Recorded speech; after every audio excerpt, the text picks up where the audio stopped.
E Deus, através do dilúvio, Ele acaba com aquele mundo até então existente. Então, a família, capítulo número 2 lá, a família de Noé, sua família no Monte Ararat, entre a Armênia e a Turquia, é lá que a Arca de Noé deita, a Arca de Noé estaciona, quer carro para estacionar, a Arca de Noé é alguma coisa, porque o navio parando, parece que estaciona. Glória a Deus. E daqui nasce todo mundo conhecido hoje. Aqui nós chamamos o Index das Nações, o Índice das Nações. Aqui é que nasce os povos do mundo inteiro, da geração de Noé. Então, nós tivemos 3 filhos aqui, estudamos na Bíblia que Noé teve: Sem, Cã e Jafé. A geração de Jafé, observe lá, eles foram o que povoaram a Europa, formaram os povos indo-europeus e os arianos. A geração de Sem, os semitas, são os povos que construíram o seu templo aqui no Crescente Fértil, os povos asiáticos, que originou os povos da Bíblia. Os babilônicos eram semitas, os judeus ou os hebreus antigos eram semitas, por isso que eles eram descendentes de Sem.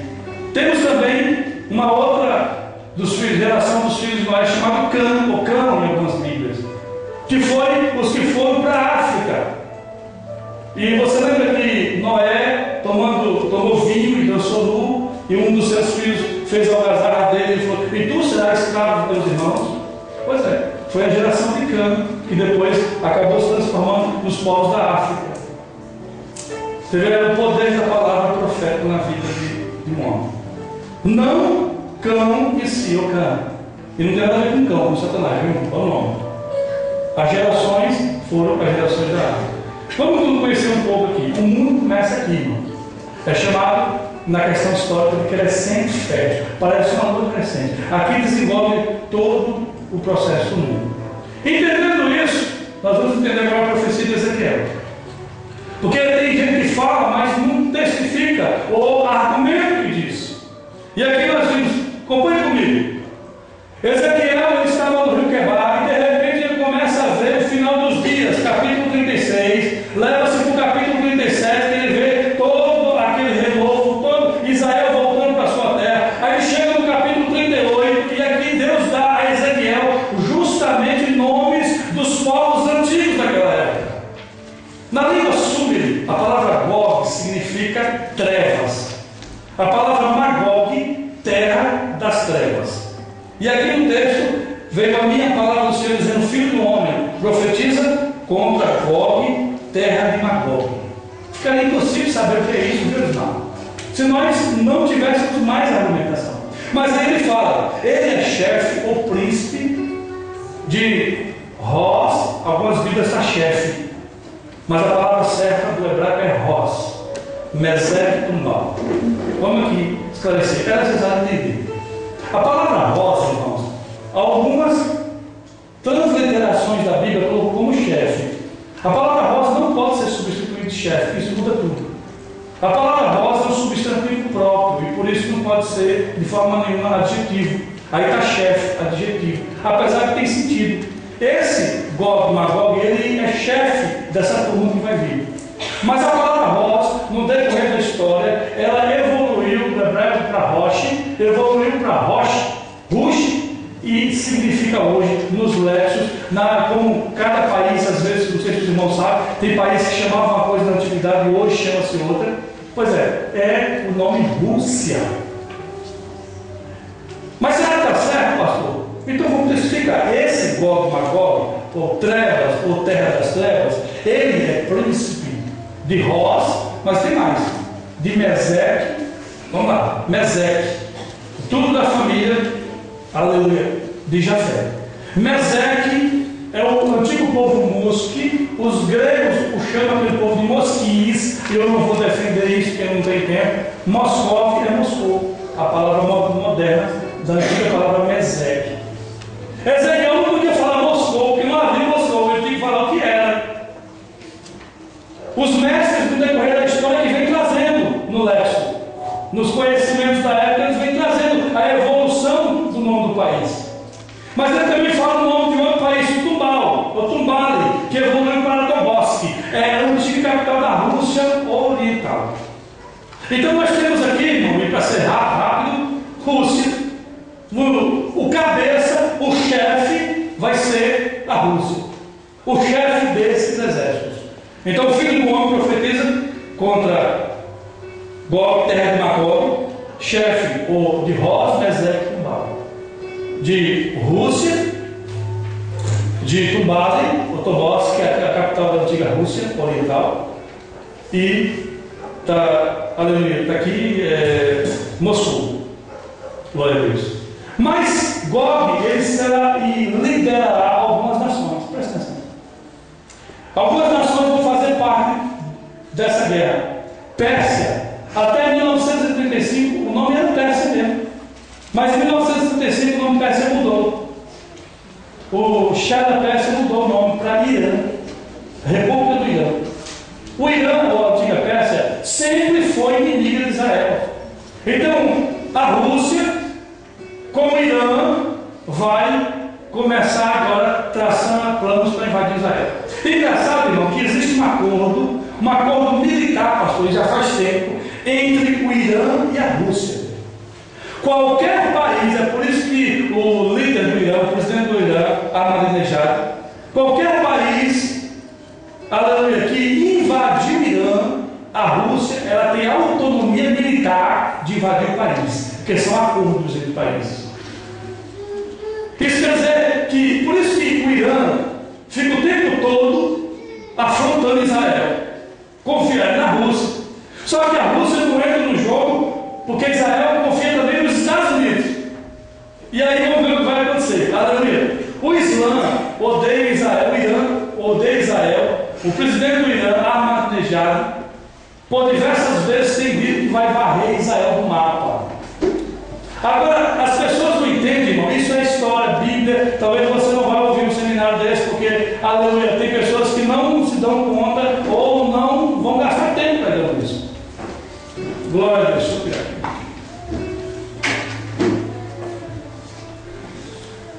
Eu não sei se você conhece, mas o Ahmadinejad, que é o presidente do Irã, o que ele está sendo é um bom muçulmano. Irmãos, o islamismo não é uma religião de paz. Nunca foi. O islamismo, no seu livro chamado Torá, ou a Torá, é o livro do Islã, que significa Torá, significa livro. Perdão, aleluia. Corão é livro. Alcorão é o livro. Porque é tudo primo, né? É filho de Abraão também. Corão significa livro. No Corão diz que Maomé só virá quando todos os judeus forem exterminados da face da terra. O islamismo prega que só será arrebatado ou transformado ou ressuscitado todo muçulmano quando todos os judeus forem riscados da face da terra. Então o que o Ahmadinejad está fazendo é vivendo o Alcorão. Ele não está sendo tão radical, não. Quem está sendo menos islâmico são os que ficam por cima do muro. Então o Irã, e o que une esses países que virá, exceto a Rússia, que virá contra Israel, é justamente o islamismo, que odeia Israel e quer de todas as formas arrancar Israel do mapa, quer destruir Israel. Mas ele continua olhando aqui e ele vê mais, aleluia, alguns países que virão. Aqui é a Cabala, o maior centro de avivamento do Islã no mundo, em Meca. Eu não vou explicar sobre isso porque o tempo já foi. Outro país que virá contra Gog. Há um outro país que virá contra Gog. Cush. É a antiga Etiópia. E é um país fraco hoje, mas já teve muita preeminência no mundo.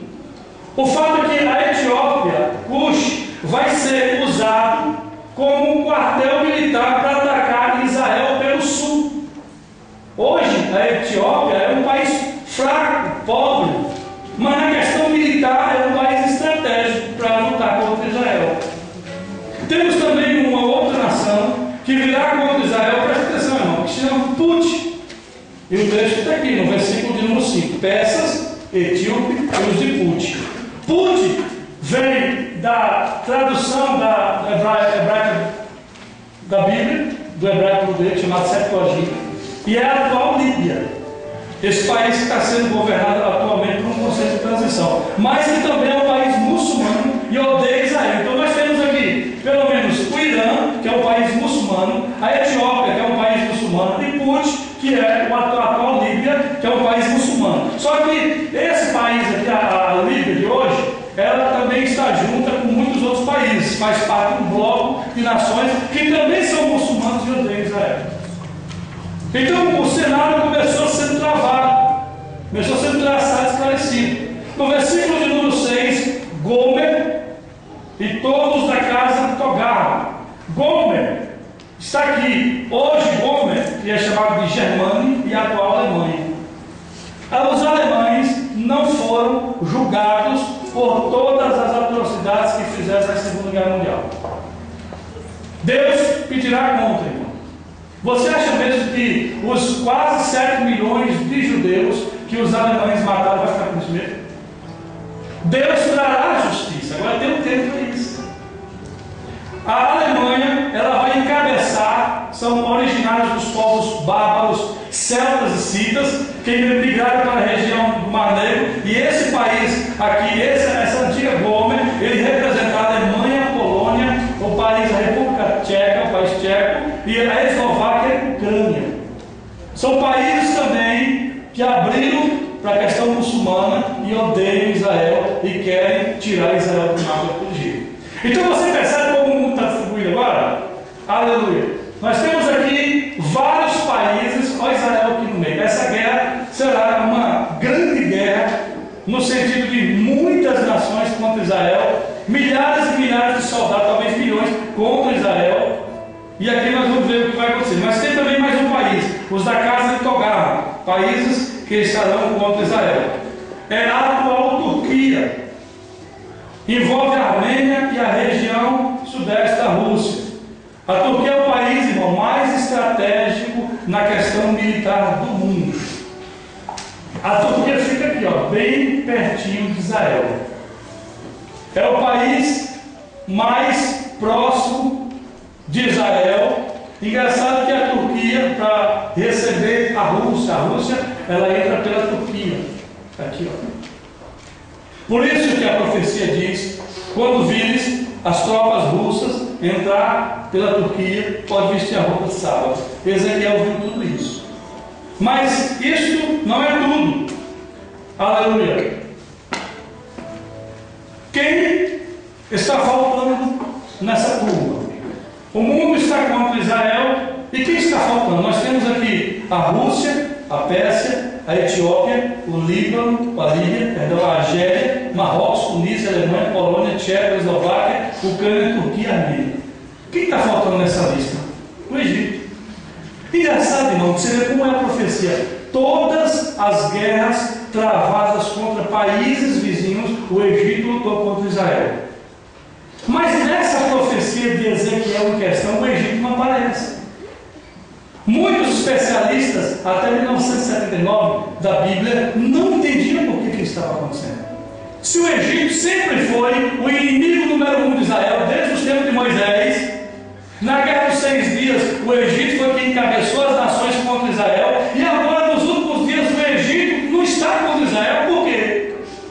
Porque Deus, ele deixa claro os tempos e as profecias.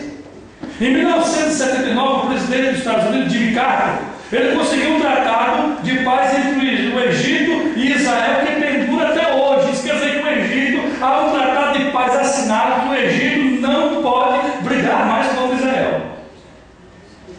Então, essa profecia não podia de forma alguma, por hipótese alguma, acontecer até o ano de 1979.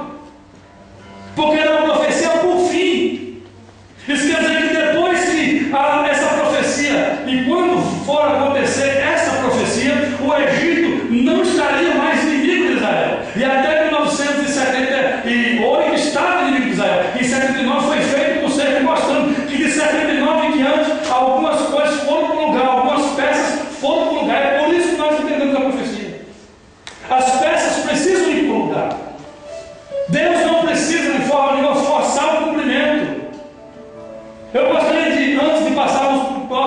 ponto aqui chamar a atenção de alguns irmãos. Você acha mesmo que a promessa